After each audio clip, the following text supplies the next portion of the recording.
soy la profesora Carlota Franmayor. Te dejo una frase. De los diarios solo leo las páginas deportivas. Allí se encuentran los triunfos de los hombres, en las otras solo las derrotas. Ese es el lema de los periodistas deportivos. Lo primero que conviene señalar es que no existe periodismo deportivo sin deporte organizado. La diferencia entre deporte y juego está precisamente en la organización. Es cierto que ya existían deportes en la antigüedad y las crónicas de los vencedores de los Juegos Olímpicos de la antigua Grecia proporcionaban información. Ahora bien, en estos casos lo más común era limitarse a describir el hecho. Difícilmente podemos considerar que los cronistas de antaño fuesen periodistas. La organización de los Juegos Olímpicos de Atenas de 1896 fue el pistoletazo de salida para que el periodismo deportivo fuese una disciplina distinta.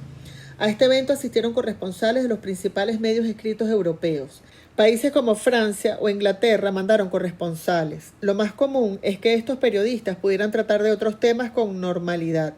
Por lo tanto, este género periodístico no tenían aún una entidad propia, por lo que las pocas publicaciones existentes no disponían de recursos para enviar corresponsales. Hay que señalar que los Juegos Olímpicos de Londres de 1908 fueron un evento de masas y a partir de ese momento comenzó una nueva fase. Los primeros periódicos deportivos nacen también a mediados del siglo XIX. En Inglaterra, por supuesto, la publicación decana de este país es Sportsman, que nació en 1852. Los deportes más populares en esa época eran el cricket, el boxeo, el rugby y el fútbol. En el caso de los Estados Unidos, se tardó mucho en tener prensa deportiva independiente. Sin embargo, los deportes sí que han tenido peso en los periódicos desde mediados del siglo XIX. No en vano, el deporte también tenía ya un papel importante en la sociedad a partir de 1850. Hasta la aparición de la radio, la prensa deportiva tuvo el protagonismo absoluto. Este era la mejor manera de informarse de los resultados de los combates, partidos o competiciones. La radio introduce un nuevo elemento maravilloso, que fue la posibilidad de narrar las competiciones en directo. Su generalización durante los años 1930, 1940 y 1950 dio lugar a un nuevo tipo de periodista, el locutor deportivo. Posteriormente, a partir de la década de los 70 y 80, aparecieron los programas radiofónicos deportivos. Por un lado se realizaba la narración simultánea de varios eventos y además existían programas de análisis diario. Este modelo sigue existiendo aún en nuestro país. La televisión, en esencia, ha sido una evolución natural de la radio. Las retransmisiones se iniciaron en la década de los 60, con el modelo del locutor y narrador. Y también existen algunos programas de análisis diarios o semanal. La posibilidad de ver el partido y de repetir las jugadas ha enriquecido decisivamente la información. Lo curioso en este punto es que la aparición de la televisión no ha supuesto la desaparición de la radio. Ambos medios conviven y los programas nocturnos deportivos de radio tienen una posición de dominio. Además, hay quienes les gusta ver el partido en la televisión y escuchar la narración por radio porque por radio se dan mucho más detalles. La historia del periodismo deportivo es de la acumulación de tecnologías y de nuevos formatos. En realidad, el formato de la crónica nace con la prensa escrita que hoy se aplica también en la radio, en la televisión y en el Internet. Por lo tanto, no hay de extrañar que convivan todos estos medios. El Internet le permite al espectador interactuar con los periodistas y proponer temas. Por otra parte, este formato permite también la posibilidad de que las noticias lleguen más rápido y rompan con los viejos monopolios. La aparición de los diarios o medios digitales es una opción de este tiempo. En consecuencia, estamos ante una sociedad que consume información de varios formatos. Existen diferencias notables entre la información general y la información deportiva. La primera de ellas y la más evidente es que la información general trata materia de sus propios géneros, mientras que la deportiva trata áreas del deporte. La información deportiva, incluso en los medios de información general, provoca un rompimiento con las rígidas estructuras del orden establecido en la comunicación, debido principalmente a las características de los receptores. En ello influye el particular lenguaje del deporte, del que hablaremos más adelante, y el desenfado con el cual son tratadas las informaciones, con titulares y sumarios, además de voluminosos en el cuerpo, del tipo de letra, etc., llenos de palabras extraídas del vocabulario coloquial.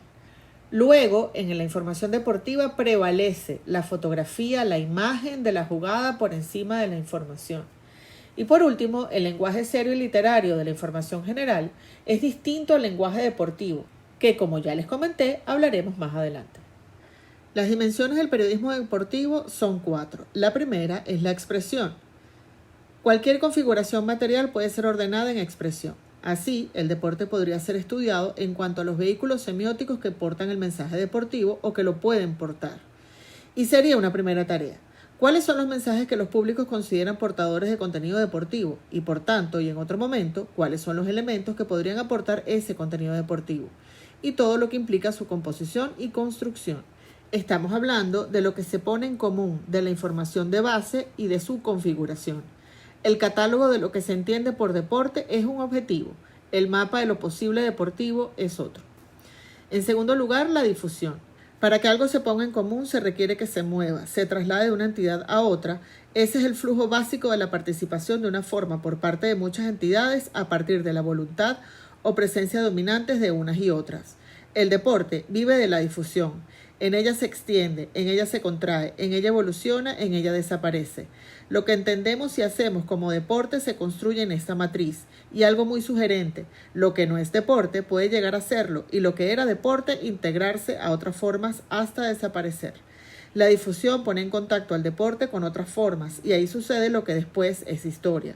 La forma catálogo vuelve a aparecer como objeto y la forma matriz de relaciones surge como necesidad de sistematización. Ahora bien, el deporte también es un contexto de contacto e intercambio de valores simbólicos, es decir, por una parte entramos en contacto e interacción por asuntos que pueden ser denominados como deportivos. Eso tiene un peso y un lugar dentro de la construcción de lo social y lo comunitario. Pero por otra parte, en las actividades denominadas deportivas también aparecen otros elementos de convivencia y puesta en común. El deporte construye comunidad y en otros aspectos no deportivos. Y por otra parte, también aparece el deporte como detonador de interacción o asociado a interacción en otros ámbitos, no deportivos en principio.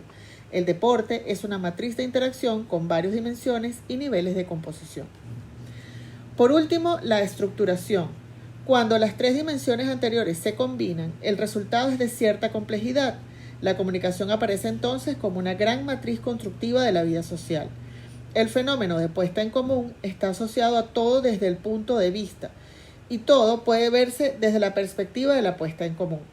Si percibimos el mundo social así y en él configuramos al deporte como constructor de vida social en ese sentido, lo que tenemos es una visión del deporte como estructurador social general y eso es un fenómeno de gran complejidad. La comunicología permite mirar y entender más allá de lo evidente, como toda buena apuesta científica, y también permite organizar aplicaciones constructivas, como toda ciencia al servicio de una buena ingeniería.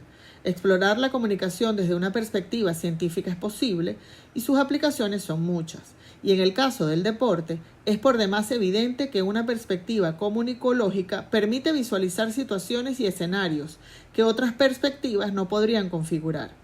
Y por tanto, parece que le viene bien al deporte una visión comunicológica y por otra parte, a la comunicología también le viene bien mirar al mundo a través del deporte.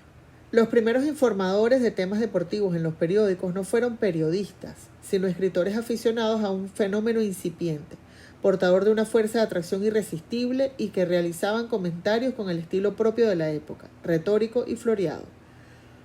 Aquellos primeros artículos dirigidos a un sector minoritario y entendido de la clientela de los diarios, poco a poco fue abriéndose paso entre la información general, debido a la proliferación de competiciones creadoras de rivalidad entre deportistas de diferentes ciudades, regiones y hasta países.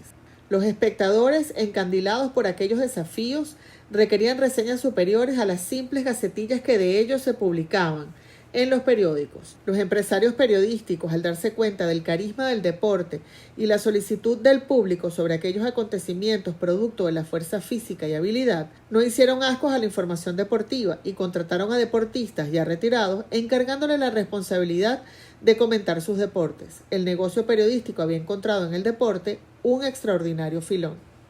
El éxito fue total y en poco tiempo la página deportiva se convirtió en una de las favoritas del cliente de los medios impresos.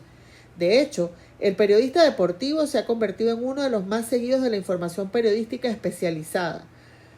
Su influencia sobre clientes y receptores de los medios ya no se discute y por sus opiniones se han convertido en un conductor de masas. Es decir, debido a esa facultad, el periodista deportivo se ve inmerso en una gran responsabilidad, ya que de sus escritos o palabras, en cierto modo, depende el comportamiento de los espectadores. estimular rivalidades e incitar al triunfo por los medios que sean son métodos contrarios que jamás debe utilizar quien se considera realmente periodista deportivo. A la clásica pregunta de cuál es la característica primordial que debe tener un periodista deportivo se integra en la normal de un periodista, ya que ante todo y sobre todo, el periodista deportivo es un periodista. Con el paso del tiempo se ha comprobado que el deporte no es una actividad circunstancial, sino relacionada a una amplia variedad de acciones y actitudes dentro de las diversas áreas formales de la sociedad contemporánea. Por tanto, el periodista deportivo ya no es un simple narrador o contador de esa actividad, sino el informador con responsabilidad, no solo de llevar la información de cuanto sucede en su área comunicativa a clientes y receptores, sino de ir más allá de la propia y particular información deportiva y buscar las situaciones introducidas en ella por razones concretas e interesadas. En cualquier caso, el periodista deportivo debe ser un amante del deporte y si es o ha sido practicante, mejor que mejor, pues su experiencia puede traer la base para redondear su información periodística.